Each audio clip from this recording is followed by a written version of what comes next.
Nous sommes contents de vous accueillir. Je suis Daniel Hurstel, le président de la Fondation Saint-Mathieu. Vous allez assister à la deuxième conférence du cycle de conférences que nous avons lancé autour du thème de religion, société, spiritualité. Ce n'est pas exactement dans cet ordre-là, mais la première conférence avait été donnée par Pierre Manant. Et l'idée, donc c'est ce soir, nous avons la chance d'accueillir le père Laurent Stalabourdillon, et je le remercie de sa présence. Et je rappelle que ce cycle de conférences s'inscrit vraiment dans une réflexion que nous souhaitons mener au sein de la Fondation autour de la parole de l'Église dans une société sécularisée.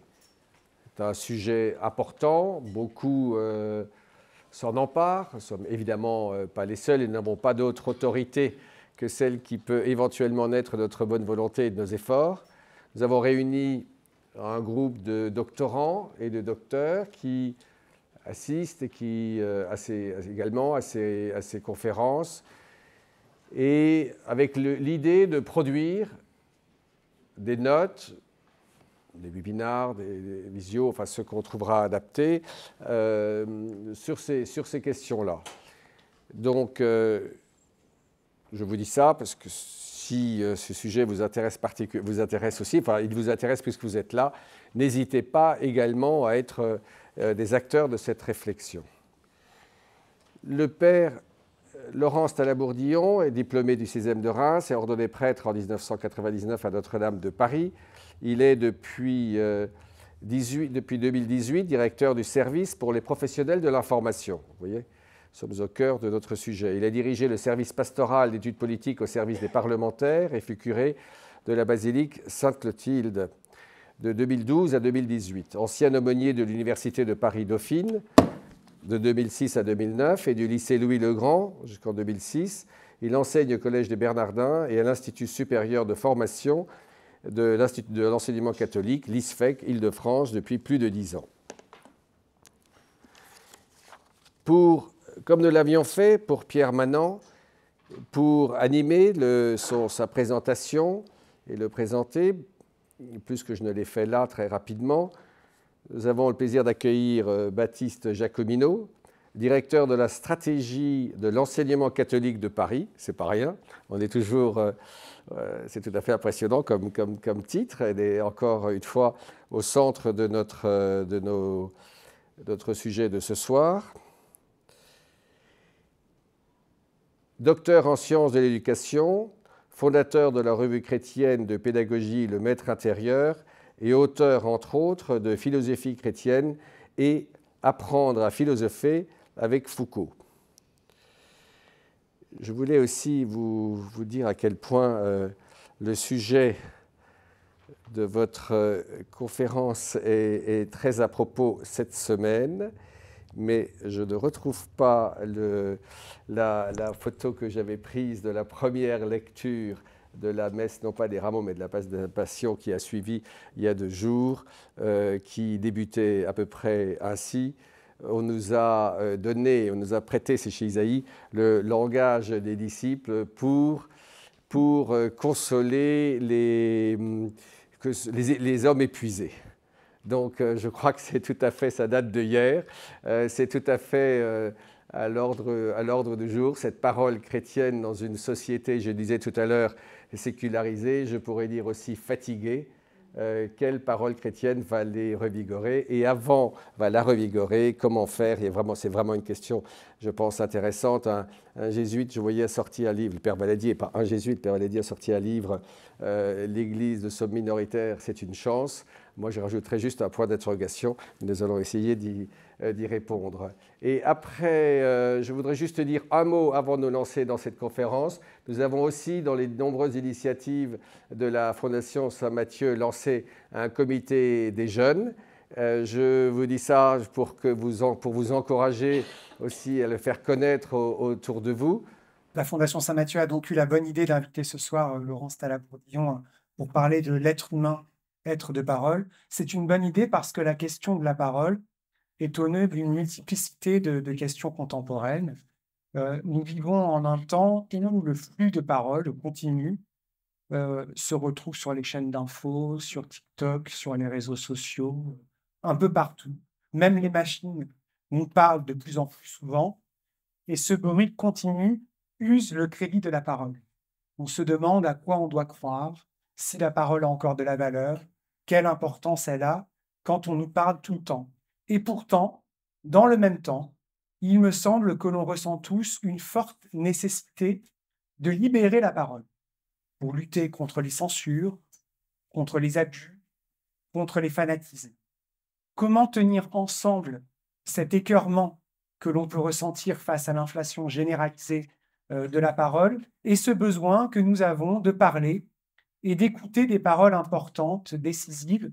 C'est une des questions que Laurence Talabourdion nous permet de situer et d'aborder avec ce sujet. Laurent, tu n'abordes pas seulement ce sujet sous un angle théorique, je crois qu'on peut même dire que tu ne l'abordes pas d'abord sur un plan théorique, mais sous un angle que je pourrais appeler une pastorale de la parole. Tu œuvres dans des lieux qui se prêtent particulièrement à une telle pastorale et qu'on a déjà cité à l'instant. Je n'en renommerai qu'un, c'est le service pastoral de l'information, c'est ça? Oui, professionnel de l'information. Que tu as mis depuis 3 ans maintenant? 6 ans. 6 ans, excuse-moi. Pardon, depuis 6 ans. Je t'ai connu dans les différentes missions que tu as remplies et qui ont été listées il y a un instant, et j'ai vu dans ces différentes missions que tu étais toujours soucieux de faire entendre une parole pleine, neuve, une parole qui nous réveille de nos torpeurs. Non pas en nous choquant ou en nous scandalisant, ce qu'on fait beaucoup par les temps qui courent, mais en pointant ce que l'on ne veut pas entendre ou que l'on n'arrive pas à entendre dans le brouhaha environnant. Je ne doute pas que ce sera de nouveau le cas ce soir.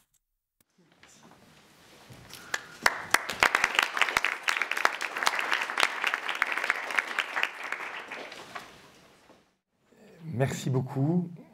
Bonsoir à tous et à toutes. Je suis très honoré, très heureux d'être convié à m'exprimer devant vous et à vous partager ce qui constitue l'un des éléments qui est vraiment le cœur, l'un des éléments centraux de ce qu'est ma vie de prêtre et de ce qu'est la mission que j'ai reçue il y a maintenant plus de 15 ans en venant au service de la formation des enseignants pour l'enseignement catholique.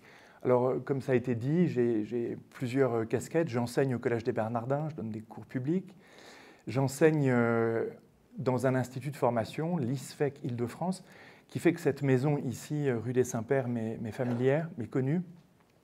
L'ISFEC est un institut de formation qui forme les enseignants pour toute l'Île-de-France, pour les 8 diocèses d'Île-de-France qui sont sur les 3 académies en Île-de-France. Et ce que je vais vous dire ce soir provient du fruit de mon expérience, tant face à des futurs enseignants qui sont en formation, c'est-à-dire qui se destinent à porter la mission éducative dans l'enseignement catholique, des enseignants dont vous ne serez pas sans ignorer qu'ils sont d'affiliation spirituelle et religieuse extrêmement diverses, et parfois sans aucune affiliation religieuse particulière, mais qui viennent prendre part à la mission éducative de l'enseignement catholique. Et ce que je vais vous dire aussi ressort de l'expérience qui fut la mienne lorsque j'ai été aumônier du monde parlementaire pendant 6 ans, et qu'en échangeant avec des parlementaires, je me suis rendu compte qu'il y avait quelque chose qui était dans l'angle mort de la pensée politique aujourd'hui. Et ce qui est dans l'angle mort de la pensée politique, c'est ce que je peux appeler, et la terminologie est vaste, c'est la nature humaine. Qu'est-ce que c'est qu'un homme? Alors quand je dis un homme, c'est avec un grand H, ça désigne l'humanité. Ça désigne donc tous les individus qui sont riches de cette même nature que nous portons, vous et moi.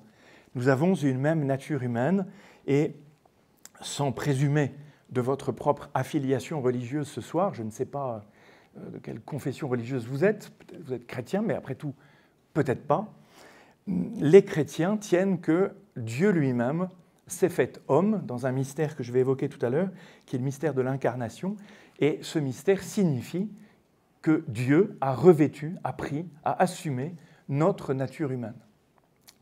Et donc j'ai constaté qu'il y avait comme un défaut, enfin un manque de compréhension de ce que pouvait être l'être humain. Et ce que je vous propose ce soir, c'est de revisiter avec vous. Alors c'est un sujet qui est assez inépuisable. Et ce qui m'intéresse, c'est que nous essayions ensemble de comprendre à nouveau ce qui est en jeu dans le fait que nous parlions, dans le fait que nous nous exprimions, que nous soyons doués de cette capacité de parole. Alors il se trouve que la manière habituelle que j'ai de parler, c'est de proposer à ceux qui m'écoutent de repartir de la conférence avec un petit support qu'on vous a remis, un petit support de texte qui est un florilège de textes qui me semble que j'ai glané au fil de mes lectures et qui me permettent d'éclairer mon propos. Alors je vais m'appuyer sur ce document, tout ou partie, faire des sauts en fonction et replonger dedans de temps en temps en fonction de l'évolution de mon propos. Mais dans tous les cas, vous aurez un bénéfice réel à parcourir ou reparcourir par après les citations et les extraits que je vous propose dans ce texte. Alors, le point de départ de mon propos, si vous voulez, c'est que l'être humain comme tel est une énigme pour lui-même. Au point de départ de toute réflexion philosophique, au point de départ de toute expérience humaine, il faut avoir la simplicité et je dirais l'humilité de revenir à cette vérité infalsifiable qui est que ni vous, ni moi, ni personne ici n'a demandé à naître. Pardon pour cette évidence, mais il faut repasser par ce point-là, ce point de départ, qui fait que la vie, l'expérience de la vie, le fait que vous soyez ici et moi avec vous, est quelque chose qui nous a été donné par pure grâce. Nous n'y sommes pour rien. Cette vie ne vous a rien coûté, elle vous a été donnée. Ça nous permet de faire écho et de faire mention, de faire mémoire plutôt, de ceux qui nous l'ont donnée, qu'ils soient encore en ce monde ou qu'ils soient déjà dans l'autre. Ils nous ont fait un don dont peut-être eux-mêmes ne mesuraient pas la portée de ce don. Parce que la grande question est là. Être humain, qu'est-ce que c'est? À quoi c'est destiné? Qu'est-ce qu'on met derrière? Qu'est-ce qu'on comprend de l'existence qui nous est donnée? Donc cette vie que nous avons reçue nous a été donnée, elle ne nous a rien coûté, et ce monde qui nous accueille et dans lequel nous sommes, de la même manière, ne nous a rien coûté, il nous a été donné par pure grâce. Et voyez-vous, nous sommes tous devant une énigme, l'énigme de la signification de la vie que nous avons reçue. Elle est pour chacun d'entre nous une question. Et je n'hésite pas à dire qu'en même temps que la vie vous a été donnée, que la vie nous a été donnée, une question nous est posée. C'est-à-dire que la vie se présente pour un être humain comme une question ouverte, comme une question qui lui est posée. Et ce point est extrêmement important parce que l'édification de la personne, la croissance authentique de la personne, qui, on va le voir dans un instant, n'est évidemment pas que biologique mais spirituelle, l'édification d'une personne se trouve dans la réponse qu'elle apporte à cette question. L'existence d'un être humain, ça n'est pas d'abord ce qu'on voit qu'il est, mais c'est d'abord ce qu'on ne voit pas de lui. Et ce qu'on ne voit pas, c'est ce face-à-face intérieur avec l'énigme du sens de son existence. Que faisons-nous ici? Je n'ai pas peur, encore une fois, de dire que, eh bien, nous ne savons pas. Nous ne savons pas ce que nous faisons ici. C'est toujours difficile d'arrêter les sonneries. Nous ne savons pas, c'est-à-dire que nous sommes devant quelque chose qui nous dépasse, et comme le sens ne nous est pas donné avec l'existence, chacun est mis au défi d'apporter une réponse à cette question. Chacun d'entre nous doit se faire lui-même, s'accomplir lui-même, à raison de la réponse qu'il va apporter à cette question. Vous avez à ce titre 2 petites citations qui viennent soutenir cette réflexion en guise d'introduction. Celle de Maurice Blondel qui dit « L'homme est pour lui-même une grande énigme, et son propre esprit lui sera toujours l'objet d'une éternelle question. » Voilà. Nous sommes tous devant une question. Et je crois que notre époque contemporaine fait semblant de ne pas avoir à honorer cette question. Nous sommes vrais lorsque nous sommes devant cette question. Ne faisons pas comme si nous savions. C'est une sorte de fausse pudeur. Ah bon, tu te poses des questions? Il y a un problème? Tu as un problème? Non, non, vous allez bien. Dans la mesure où vous êtes devant une question, vous allez bien. Dès l'instant où la question a disparu, commencez à vous inquiéter. Pourquoi? Parce que vous allez être captif de réponses toutes faites et que finalement ça ne respire plus. Ce qui respire, c'est l'énigme. Mais celui qui m'avait, on pourrait dire, le plus encouragé à oser démarrer une réflexion de cette sorte, c'est le cardinal Ratzinger, avant qu'il devint Benoît XVI, lorsque, au moment du grand jubilé de l'an 2000, il disait aux catéchistes « La vie humaine, disait-il, je le cite, c'est-à-dire que si ça n'avait pas été lui, on aurait pu se demander, mais c'est lui qui écrit ça, la vie humaine ne se réalise pas d'elle-même. Notre vie est une question ouverte, un projet incomplet qu'il reste à achever et à réaliser. La question fondamentale de tout homme est « Comment devient-on un homme ?» Et il ajoutait « La pauvreté la plus profonde, c'est l'incapacité d'éprouver de la joie, le dégoût de la vie, considérée comme absurde et contradictoire. Cette pauvreté est aujourd'hui très répandue sous diverses formes, tant dans les sociétés matériellement riches que dans les pays pauvres. L'incapacité d'éprouver de la joie suppose et produit l'incapacité d'aimer. Elle produit l'envie, l'avarice et tous les vices qui dévastent la vie des individus et du monde. » Eh bien, la vie est donc pour chacun d'entre nous une question ouverte, et l'enjeu décisif, si vous voulez, c'est que l'homme doit librement se concevoir lui-même. Nous ne sommes pas nés achevés, cette partie de nous qui n'est pas achevée, c'est ce que nous allons nous-mêmes concevoir, énoncer au sujet de ce que nous sommes. Et quel est le grand défi contemporain aujourd'hui ?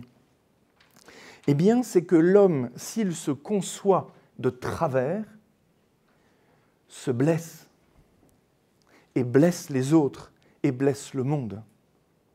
Donc, toutes les violences que l'on voit dans le monde, c'est que l'homme n'accède pas à une juste et correcte idée de ce qu'il est. Chacun d'entre nous doit apporter sa réponse à la question. Personne ne peut le faire à notre place.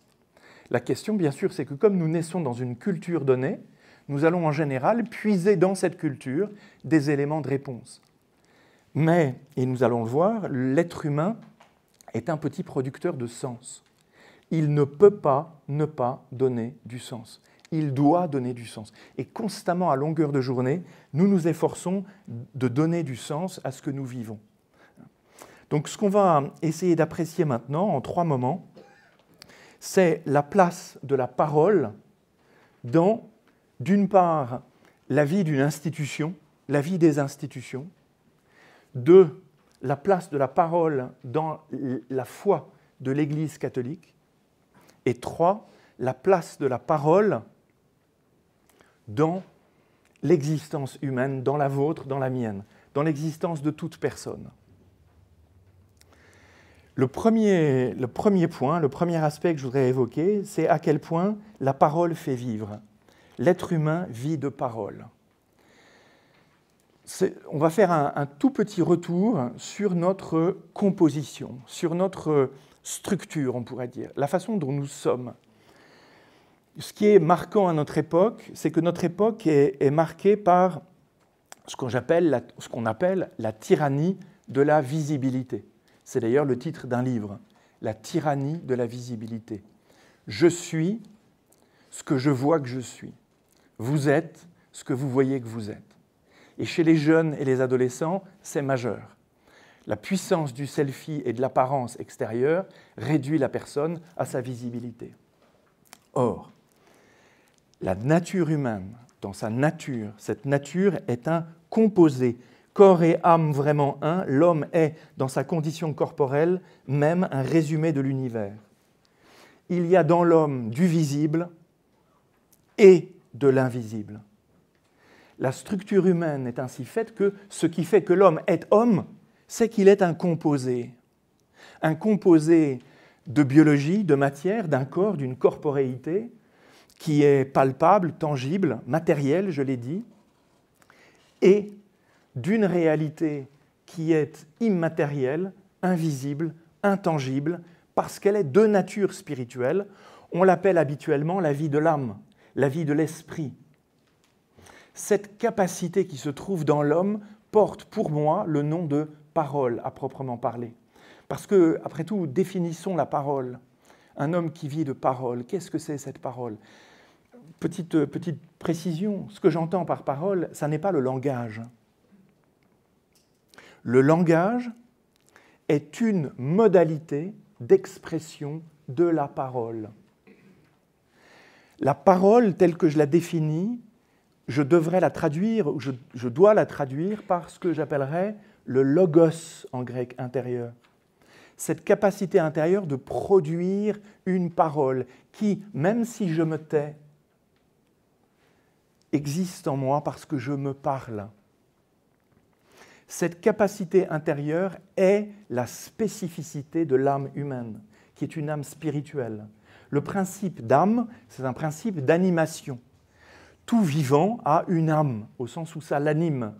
Mais l'âme humaine est douée d'un principe particulier qui est celle d'être capable de donner du sens, et ce sens est recueilli dans un logos. Et ce logos, aujourd'hui, il est en danger. Il est en danger, pourquoi ? Parce que la tyrannie de la visibilité et la tyrannie de la matérialité de l'être humain fait qu'il n'est plus rare aujourd'hui d'entendre que le cerveau produit la pensée. Il n'est plus rare de penser que toute la matérialité de l'homme est celle qui produit effectivement sa pensée. Donc, l'âme, déjà comme terme, a disparu, mais la capacité de produire du sens est totalement et exclusivement enracinée dans la matérialité. Donc la possibilité qu'il existe en l'homme un principe spirituel qui transcende le corps est un défi contemporain à sauver aujourd'hui. Et si on ne le fait pas, vous n'êtes que ce que je vois que vous êtes. Et permettez-moi de vous dire que s'il y a une loi qui arrive dans les tuyaux pour arriver en mai dans l'hémicycle, c'est parce que, préalablement, une anthropologie matérialiste a fait son travail. C'est-à-dire qu'elle a éliminé la possibilité de l'existence, de la permanence d'une instance en l'homme qui transcende sa matérialité corporelle. Si bien que lorsque l'homme meurt, il ne reste rien. L'abolition définitive de la personne. On va y revenir tout à l'heure dans un instant. Mais donc, il y a dans l'homme cette double dimension. Il y a l'être humain vit, et ce qui est très important, c'est que ça n'est pas un corps et une âme séparés, parce que le dualisme a fait son effet aussi. L'homme, c'est une dualité, mais c'est d'abord une unité. C'est d'abord une unité de corps et d'âme qui existe constamment ensemble. Vous n'avez pas un corps humain si vous n'avez pas une âme humaine, et vous n'avez pas d'âme humaine si elle n'a pas le désir de son corps. Donc il y a un désir de corps à l'intime de l'âme, et lorsque vous voyez un corps humain, il y a un principe spirituel en lui qui donne sens aux réalités. Ceci étant dit, étant rappelé, s'il y a deux dimensions dans l'homme, une dimension corporelle et une dimension spirituelle, les deux vivent. Les deux sont vivantes. Et quelque chose qui vit, il faut le nourrir. Nous allons donc prendre soin de nourrir l'organisme biologique au moyen d'aliments dont nous savons qu'ils ont besoin d'être protéinés. Et nous avons aussi à nourrir l'autre dimension de la vie spirituelle, qui n'est pas du tout quelque chose de gazeux ou d'éthéré, c'est quelque chose qu'il faut nourrir parce que c'est du vivant. Et le vivant, ça se nourrit, et ça se nourrit de bonnes choses. Et le vivant se nourrit d'un seul aliment. Un seul. le même pour tous. La parole.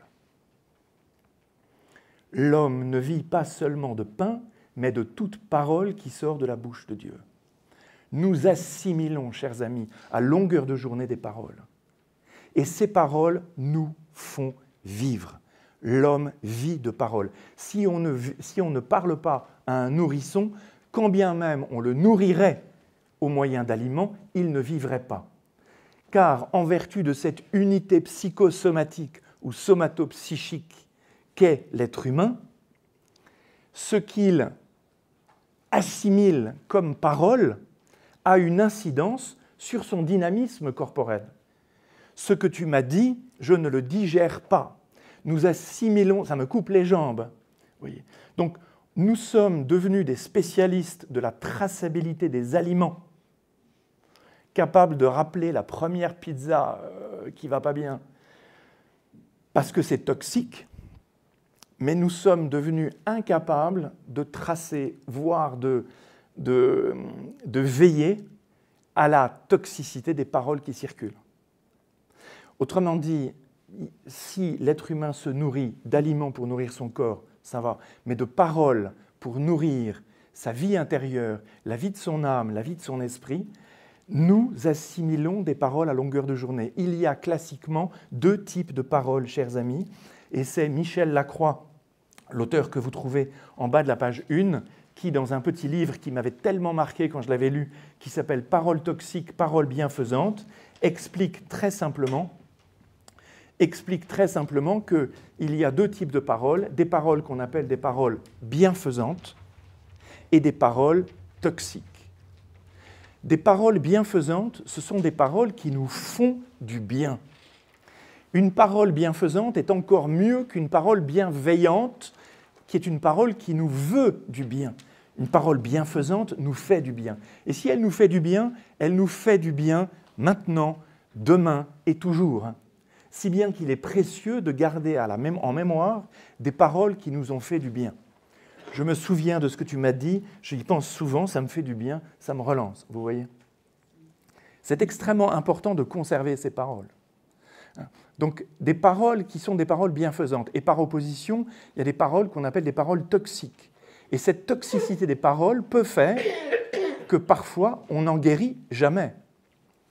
Parfois, des paroles toxiques continuent de nous intoxiquer toute la vie. On ne parvient pas, effectivement, à les digérer. Donc, vous voyez que la parole est vraiment ce qui, intérieurement, nous fait vivre. Et le point qui était extrêmement important à souligner ici, c'est qu'au moyen des paroles que nous allons assimiler à longueur de journée, à longueur de vie, qu'est-ce que nous allons faire? Nous allons produire du sens. Mais ce sens va s'appliquer à la signification même de notre existence, à la signification de la présence des autres, à la signification de l'existence du monde. Et ce sens que nous allons donner, c'est qu'en fait, nous allons nous construire nous-mêmes. Nous allons nous faire. La vie nous a été donnée, la vie organique et corporelle nous a été donnée, mais tout commence lorsque nous-mêmes avons à nous mettre au monde par le verbe et par la parole. Autrement dit, nous allons accéder à ce qu'est notre identité. Pourquoi? Parce que nous allons nous raconter. Nous allons nous raconter qui nous sommes. Et donc nous sommes dans un processus permanent d'accéder à une idée de nous-mêmes qui, et c'est ça l'ambition éducative de l'enseignement catholique, d'aider les élèves à réemployer les connaissances qu'ils acquièrent pour qu'ils puissent élaborer et former en eux une idée heureuse de ce qu'ils sont. Personne ne peut le faire à leur place, chacun le fait, et c'est un défi. Autrement dit, vous voyez qu'il faut être nourri de bonnes paroles pour pouvoir accéder à une haute idée de ce qu'on est. À une haute idée de ce qu'on est. Et quand je dis accéder à une haute idée de ce que nous sommes, ce n'est pas du tout de l'orgueil à ce titre. C'est d'accéder à une juste compréhension de ce qu'est la nature humaine et la vie que j'ai reçue.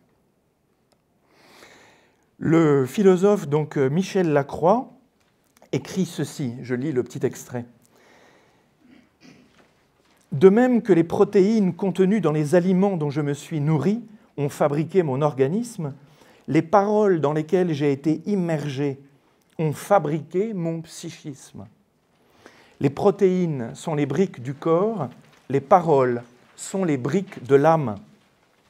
Les autres me parlent, donc je suis le précipité de leurs paroles. Leur verbe s'est incorporé en moi.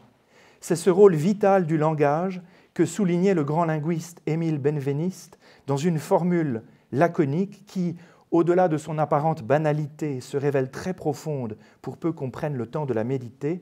Le langage sert à vivre.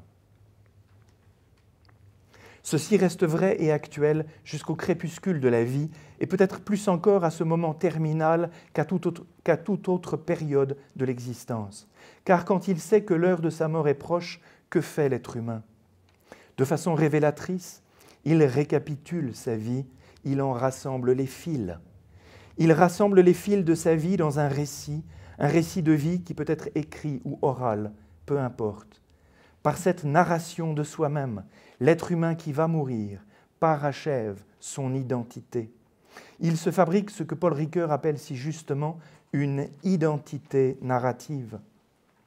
Il s'efforce de donner rétrospectivement du sens à ce qu'il a vécu et nous le savons bien, cet être humain quittera la vie plus sereinement s'il y a auprès de lui un parent, un soignant, un bénévole, un ami, un prêtre, un accompagnant, pour recueillir cette parole, pour entendre cette mise en mots de soi.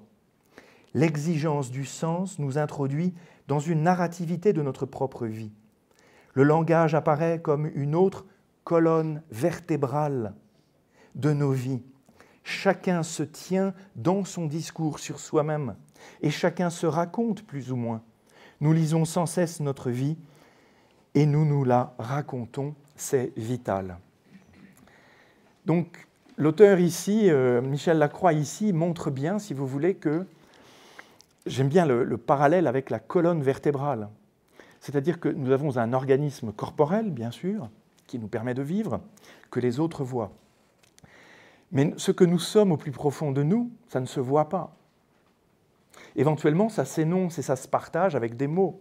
Je dis toujours que quand vous dites que vous connaissez quelqu'un, vous ne dites pas que vous connaissez quelqu'un parce que vous connaissez sa tête. Vous connaissez quelqu'un parce que vous savez ce que cette personne pense. Et c'est ce qu'elle pense qui fait l'épaisseur et le poids de son être. Autrement dit, il y a en chacun de nous une parole. Une parole se tient en nous, la nôtre, qui évolue à longueur d'année, mais la nôtre, et cette parole nous tient en vie. Nous ne vivons pas, chers amis, parce que nous avons un cœur qui palpite. Ça, c'est la vie organique que le monde entend. La vie humaine est bien sûr une vie organique avec un substrat corporel, lequel substrat corporel va s'arrêter un jour. Mais toute l'expérience humaine consiste à former et élaborer en soi une parole qui nous tient en vie et qui a le pouvoir de nous tenir en vie dans la mort même, car cette vie jamais ne s'arrête. Donc une parole, je répète, se tient en nous, qui nous tient en vie. La parole fait vivre. En vérité, déjà, nous vivons de parole. C'est parce que vous savez que vous avez des projets que vous êtes dynamisé. Cette parole a le pouvoir de vous donner une énergie considérable. Et c'est si vrai, à contrario, si vous voulez, que ce qu'on appelle la dépression, c'est lorsque la parole qui se tient en nous ne nous tient plus suffisamment en vie. Sous-entendu, cette parole n'a plus la force de tenir l'organisme biologique qui tous les matins doit se lever. Donc il n'y a plus d'énergie. La parole nous donne cette force et cette énergie, si bien qu'on donne du sens. Le pape François, j'ai sauté son petit passage, je reviens à la page 1. Le pape François a eu cet extraordinaire message en 2020, lorsqu'il a, dans un message pour la journée des communications sociales, qui est plus particulièrement ce que je suis, dit ceci: « L'homme est un être narrateur. Dès notre plus jeune âge, nous avons faim de récits, nous avons faim de nourriture. voyez, faim, faim de récit, faim de nourriture, faim de parole, faim d'aliments, même chose. Qu'ils soient sous forme de fables, de romans, de films, de chansons, de nouvelles, les récits affectent nos vies, même si nous n'en sommes pas conscients. Nous décidons souvent, dit le pape, ce qui est bien ou mal en fonction des personnages et des récits que nous avons assimilés. Les récits nous marquent, façonnent nos convictions et nos comportements. Ils peuvent nous aider à comprendre et à dire qui nous sommes. L'homme n'est pas seulement le seul être qui ait besoin de vêtements pour couvrir sa vulnérabilité, mais il est aussi le seul qui ait besoin de se raconter, de se revêtir d'histoire pour protéger sa vie. Nous tissons non seulement des vêtements, mais aussi des récits. En effet, la capacité humaine à tisser conduit à la fois au tissu et au texte. L'homme est un être narrateur parce qu'il est un être en devenir qui se découvre et s'enrichit dans la trame de ses jours. Mais depuis les origines, notre récit est menacé, le mal s'insinue dans l'histoire. Donc vous voyez, c'est très beau parce que l'homme se protège dans ce qu'il tisse en termes de tissu pour protéger sa nullité, mais il tisse des textes parce qu'il habite ses récits. Et donc nous habitons un univers de paroles. Je voudrais juste à ce stade vous faire observer ceci, et puis ce sera la conclusion de ce premier point sur le fait que l'homme vit de paroles et que la parole fait vivre l'homme. D'un point de vue morphologique, dans notre structure corporelle morphologique, c'est quelque chose de tout simple qui apparaît. C'est que nous parlons par là où nous mangeons. Nous mangeons par là où nous parlons. La parole passe par le même espace que les aliments. Qu'est-ce que j'en déduis ? Que c'est la même chose. C'est que pour l'être humain, la parole et l'aliment, c'est la même chose. Et on doit donc assimiler des paroles. La parole fait vivre. Vous voyez, moins on voit la dimension spirituelle de l'homme et ce qui fait vivre cette vie spirituelle, qui s'appelle la parole, et moins on prend soin de la parole. Et plus on va assimiler des paroles toxiques, et plus on va se faire du mal. Alors, vous verrez la conclusion plus tard. Voilà. Premier point, c'est une sorte de proposition, conviction profonde, que si on veut prendre soin d'une personne, il faut être attentif à ce qu'elle va assimiler comme parole. Et donc, nous sommes responsables de ce que nous envoyons ou donnons comme parole à assimiler aux personnes et à ce qu'on écoute. Deuxième dimension, et je serai assez rapide, mais c'est bientôt la fête de Pâques. Et donc, finalement, il m'est apparu dans mon ministère, au service des enseignants, que lorsque je voyais des enseignants devant moi qui n'avaient pas de connaissance antérieure de ce qu'est la foi chrétienne, il fallait, en peu de mots, leur dire de quoi ça retourne. Qu'est-ce que croient les chrétiens ? Qu'est-ce que c'est la foi de l'Église ? Eh bien, en fait, c'est aussi simple que ce que je viens de dire jusqu'à maintenant. C'est exactement la même chose. Qu'est-ce qu'on tient, chrétien ? Que Dieu, par sa parole, donne la vie. Il parle parce que sa créature ne peut pas vivre seulement de ce qu'elle va cultiver dans les champs. Elle va avoir besoin de se nourrir d'une parole. Et dans cette parole, il y a une promesse. Dans cette parole que Dieu adresse à l'humanité, il y a quelque chose que l'homme ne peut pas se donner à lui-même. Alors, le concept de parole de Dieu, parole humaine, ça va encore, on parle. Mais le concept de parole de Dieu est quelque chose de difficile. C'est quelque chose de compliqué. Pourquoi ? Parce que parole de Dieu, vous l'entendez, vous, la parole de Dieu ? Vous voyez, si on travaille un petit peu, c'est un concept théologique, la parole de Dieu. Dieu parle, vous êtes sûr ? Comment ? Qui l'entend ? Donc, la conviction première, c'est que la parole de Dieu est parole de vie. Le verbe de Dieu est verbe de vie pour l'homme. Et que l'homme ne vit pas seulement de pain, mais de toute parole qui sort de la bouche de Dieu. Il a besoin pour vivre que celui qui l'a fait lui dise qui il est et le révèle à lui-même. Et concevant cette parole, l'homme advient à ce qu'il est et il y advient correctement. Je répète que le plus grand défi pour l'homme, c'est de se concevoir de travers. Je ne me pense pas conformément à celui qui m'a appelé à la vie, à l'idée que celui qui m'a appelé à la vie avait. Nous nous figurons que nous sommes autre chose que ce que nous sommes. Ça ne paraît pas, très bien, chacun pense ce qu'il veut de ce qu'il est, mais ce n'est pas du tout sans effet et sans conséquence. L'homme peut se faire énormément de mal, il peut s'abîmer énormément s'il se conçoit de travers. Autrement dit, la conviction de l'Église, c'est que pour que l'homme vive, il faut que Dieu lui parle. Il n'y a pas de vie humaine qui puisse exister indépendamment d'une relation à sa source. Ça n'existe pas. C'est-à-dire que l'aliment de la vie humaine, c'est la parole de Dieu. Tu me parles, je vis. Ta parole me fait vivre, dit un psaume. Ta parole me fait vivre. D'ailleurs, nous savons très bien déjà entre nous, d'un point de vue humain, que si tu ne me parles pas, je ne vis pas. Si tu ne me parles pas, tu m'as sorti de ton existence et de ton champ. Donc, ta parole, Seigneur, me fait vivre et j'ai faim de tes paroles. Toute l'histoire biblique, c'est la manière dont Dieu va donner ou pas sa parole à son peuple pour le faire vivre. Donc, première chose qu'il faut essayer de bien voir, c'est que finalement, la foi chrétienne, aujourd'hui, doit se réénoncer à nouveau frais dans la société pour dire l'homme a besoin d'entendre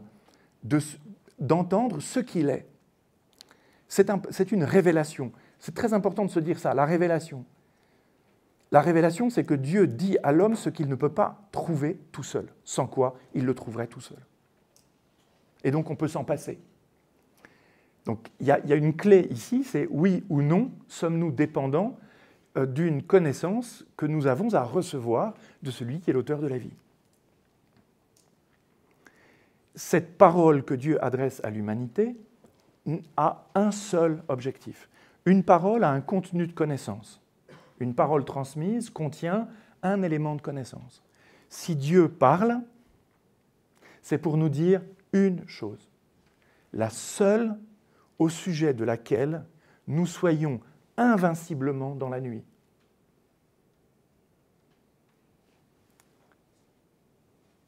Invinciblement dans l'obscurité de la tombe.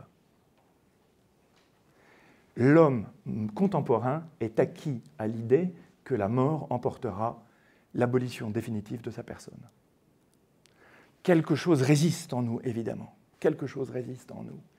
Mais la parole que Dieu adresse à l'humanité porte essentiellement sur ce fait que non, la mort n'est pas le dernier mot de la vie, c'est ce qu'on va fêter à Pâques. Et plus exactement encore, que la vie que Dieu donne dans sa parole et dans son verbe, la vie, n'est pas ce qui précède la mort. La définition contemporaine de la vie, c'est ce qui précède la mort. Vous serez d'accord avec moi. La vie, c'est quoi? C'est ce qui est avant la mort. Eh bien, lorsque Jésus dit « Je suis venu pour que les hommes aient la vie et qu'ils l'aient en abondance », il ne parle pas de la palpitation cardiaque que nous avons. Il parle d'autre chose que nous n'avons pas. La vie n'est pas ce qui précède la mort, c'est ce qui ne peut pas mourir.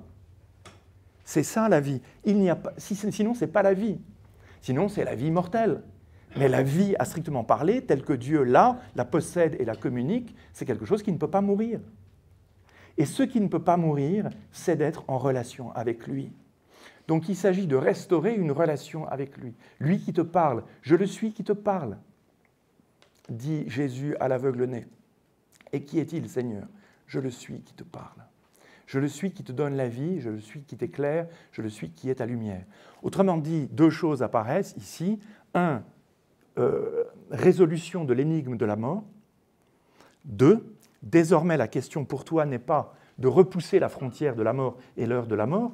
La question, c'est de comprendre que vivre et aimer sont une même chose. Désormais, crains plutôt de ne pas aimer plutôt que de vivre sans aimer. Car ce que tu es au profond de toi, on va le découvrir maintenant, c'est que tu es une parole d'amour et un langage d'amour. Donc aime. Aime et tu vivras. Donc la révélation se réalise, donc c'est ça le contenu, si vous voulez. Je définis ici le contenu de connaissance de la parole de Dieu. La deuxième chose, il n'y aura que deux choses à entendre d'un point de vue théologique de ce point de vue-là, C'est si Dieu parle, très bien, voilà ce qu'il dit. Deuxième chose, comment on l'entend? Comment l'entendons-nous? Alors traditionnellement, la théologie développe une révélation cosmique, une révélation historique et une révélation évangélique. La révélation évangélique, c'est ce qu'on appelle l'incarnation et je me fixe dessus. Ce qui est spécifique aux chrétiens, c'est que quand Dieu parle, il parle dans la trajectoire d'un individu. Cet individu va dire des choses. On va en conserver quelques-unes. Mais c'est sa vie qui parle. Car dans sa vie, un chapitre est écrit qui n'est pas encore écrit dans la nôtre, mais qui va s'écrire. Et qui même doit s'écrire, c'est son passage par la mort et sa sortie de la mort. L'incarnation, c'est la modalité par laquelle Dieu parle. C'est une modalité d'expression de sa parole. Et ce qui est très intéressant à découvrir, si vous voulez, c'est que si on tire la conclusion logique que Dieu s'est fait homme, c'est-à-dire que le Père nous donne son Fils, et son Fils, c'est son Verbe, c'est-à-dire c'est celui qui porte sa pensée, c'est celui qui porte son désir, ça veut dire cette chose simple, rien ne parle mieux, on pourrait dire, de Dieu. Rien ne communique mieux la pensée de Dieu à l'homme qu'un homme. Rien ne parle mieux de Dieu à l'homme que l'homme. Il s'est fait homme pour que dans cet homme, nous entendions la parole de Dieu. Dieu parle et va faire parler l'existence de cet homme. Rien ne parle mieux de Dieu aux hommes que l'humanité de cet homme, que son humanité. C'est la deuxième chose et c'est le principe de l'incarnation. Le Verbe s'est fait chair. La chair, c'est la désignation de cette unité corps et âme que j'évoquais tout à l'heure, est capable d'exprimer la parole de Dieu. Ce que Dieu veut dire, il le dit dans une existence humaine. Ce que Dieu veut dire, il va le dire dans une existence humaine. C'est le principe de l'incarnation. Ce sont les deux éléments majeurs relatifs à la parole, la place de la parole dans la foi chrétienne. Alors, qu'est-ce que nous faisons lorsque nous allons à la messe? Nous allons assimiler, manger, une parole. Cette parole qui est une promesse est sacramentellement présente dans la présence de cette personne qui est donnée dans l'hostie. Quand vous allez communier, si vous allez communier, le Christ se donne à vous. Il faut faire passer la nourriture que vous recevez et que vous absorbez, il faut la rendre signifiante. Il faut la rendre signifiante. Qu'est-ce que c'est que je reçois? Qu'est-ce que c'est? C'était déjà la manne. Qu'est-ce que c'est que Dieu donne? Alors le prêtre dit le corps du Christ. Mais dans ce corps, il y a la promesse de sa résurrection, puisque c'est le corps ressuscité que nous recevons et que nous assimilons. Autrement dit, quand Dieu nous demande d'assimiler sa parole, il nous demande d'assimiler sa promesse. Et la promesse que nous sommes faits pour la vie. C'est la chose la plus difficile à croire aujourd'hui dans notre monde contemporain. Ça va bien, la vie temporelle. Puis si on nous la promet à 120 ans, franchement, ça sera suffisant. Mais pas du tout. Nous sommes ici dans l'antichambre de la vie, c'est-à-dire que nous sommes en train de préparer quelque chose qui est en train de grandir en nous.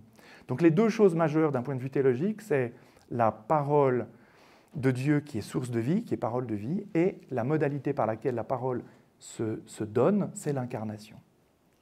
Le troisième point que j'évoque avec vous, c'est la parole que je suis en personne. La parole que je suis en personne, c'est-à-dire, si ce que je viens de dire du point de vue de l'incarnation est vrai, que Dieu parle dans l'humanité de Jésus, il faut accepter de tirer ce corollaire plus loin encore, que Dieu n'est pas empêché de parler dans votre propre humanité. C'est la nature humaine qui est le langage de Dieu. Dieu parle dans une humanité. Autrement dit, et je dis ça aux enseignants, ils sont là, ils sont devant des élèves, ils ont une parole professionnelle comme des professionnels pour transmettre des contenus de connaissances avec un savoir didactique qu'ils ont appris. Mais pour nous, dans l'enseignement catholique et dans l'Église, ils sont beaucoup plus que ça. Parce qu'ils sont, quand bien même ils ne sont pas chrétiens, ils sont en personne une parole vivante de Dieu. Car Dieu peut et n'est pas empêché de parler de lui à travers eux. Cette conviction, il faut absolument qu'on la conserve et qu'on la garde. Ça ne se réduit pas à ce que je connais sur Dieu, c'est que Dieu parle dans l'être que je suis. Pourquoi ? Parce que je suis sa créature et que je suis déjà créé dans son Verbe et qu'il veut parler à travers moi. C'est vrai de chacun d'entre nous, en fait. Nous sommes, en fait, une parole vivante de Dieu. Dieu veut et peut dire quelque chose de lui à travers chacun d'entre nous. Sommes-nous disposés à ce qu'il exprime quelque chose de lui en nous ? Sommes-nous disposés à quelque chose qui est en nous, l'exprime lui ? Est-ce seulement possible ? Vous me direz. Ce n'est pas prétentieux quand même. D'où tenez-vous votre capacité d'aimer ? Pas de vos parents. Vous tenez votre visage de vos parents. Mais cette capacité d'aimer qui est en vous est une capacité divine qui vient de Dieu et qui est en vous l'image de Dieu. Dieu veut faire parler cette capacité d'aimer qui est en l'homme parce que c'est ainsi qu'il se donne à connaître. Et c'est ainsi seulement que nous attestons que nous connaissons Dieu. C'est ainsi seulement en aimant que nous attestons que nous connaissons Dieu. Le père Louis Bouillet disait « La connaissance de Dieu, ultimement, c'est d'aimer d'un même amour que lui. C'est d'aimer d'un même amour. » Et donc, dans la foi chrétienne, le don de l'Esprit Saint, c'est le don de l'amour qui vient aimer en nous. Dieu vient aimer en nous, et donc il fait de nous une vivante parole de Dieu. Je crois que, alors c'est vrai de tous les saints, mais en fait c'est vrai de chacun d'entre nous. Je crois que notre époque souffre aussi beaucoup d'une mésestime d'elle-même. Ça nous va bien d'être des créatures matérielles, corporelles, et du reste, vous voyez bien que nous sommes davantage orientés vers un être qui devient davantage un animal. Les deux grandes anthropologies contemporaines sont ce qu'on appelle l'animalisme, où l'homme se réduit à l'animal, ou bien le transhumanisme, où l'homme est une machine qu'il est appelé à augmenter, qui peut s'augmenter.